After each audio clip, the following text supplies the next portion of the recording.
समाधान नहीं चाहिए, इन्हें कोई तरीका नहीं चाहिए।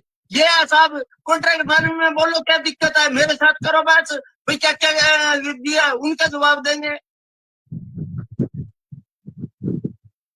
जी मनोज जी गुनी प्रकाश जी कैसे किसान कॉन्ट्रैक्ट फार्मिंग को सही बता रहे हैं?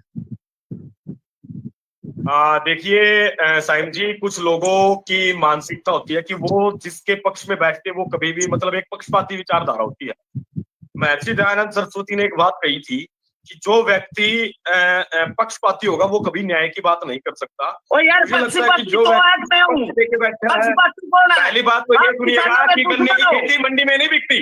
पहली बात ये सुनिएगा, मैं आपके बीच में नहीं बोला। गन्ने की खेती मंडी में नहीं बिकने जाती। गन्ने की खेती को आप मंडी में बेचने जा रहे हो, गन्ने की खेती मंडी में बिकने नहीं जाती। गन्ने की खेती सरकार जो टीपी तय करती है, आलू का भाव तय करती है टीपी।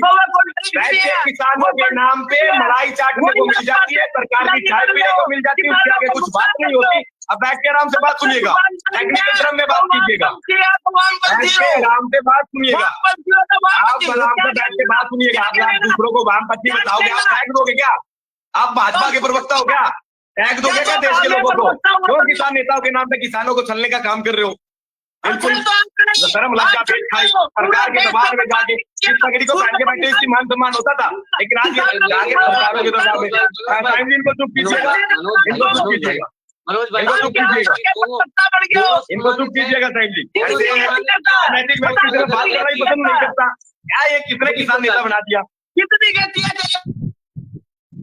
तो साहिब जी सुनिएगा कि जो ये कानून बनाया था, इस कानून की जो धारा 16 थी उसमें साफ ये कहा गया था कि केंद्र सरकार जो कॉन्ट्रैक्ट फार्मिंग के संबंध में जो कानून बनाएगी, राज्य सरकार को वो मानने के लिए बाध्य होना पड़ेगा। इसमें साफ संदेश ये दिया गया था।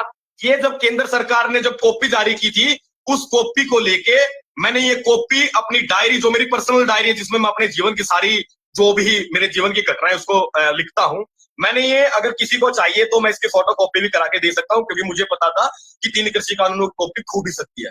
मैंने वकीलों के पास बैठ के पूरा विश्लेषण करके ये डायरी लिखी थी।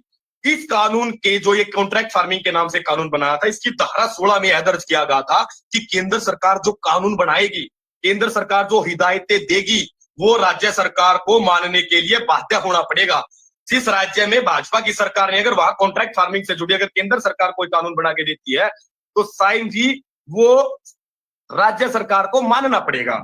इसी धारा में, इस धारा के 2 में, इसकी धारा 2 में जो केंद्र सरकार ने कानून बनाया उसमें यह था कि रसायन, खेती मशीनरी, तकनीकी जो सारी वस्तुएं हैं जो खेती में यूज होनी है वो कंपनी उपलब्ध कराएगी, किसान को अपने पास से नहीं लेना है। सोचने की बात है ये। इसके धारा 9 में इसके संबंध में जो इकरामनामा लिखा जाएगा उसमें केंद्र या राज्य सरकार की ओर से कोई भी बनाई वित्तीय स्कीम जिसके तहत कर्ज लिया जा सकता है, वो किसान भी ले सकता है और कंपनी का मालिक भी ले सकता है। अगर कंपनी कर्ज चुकाने से भाग जाती है तो उस कर्ज की वसूली किसान से की जाएगी और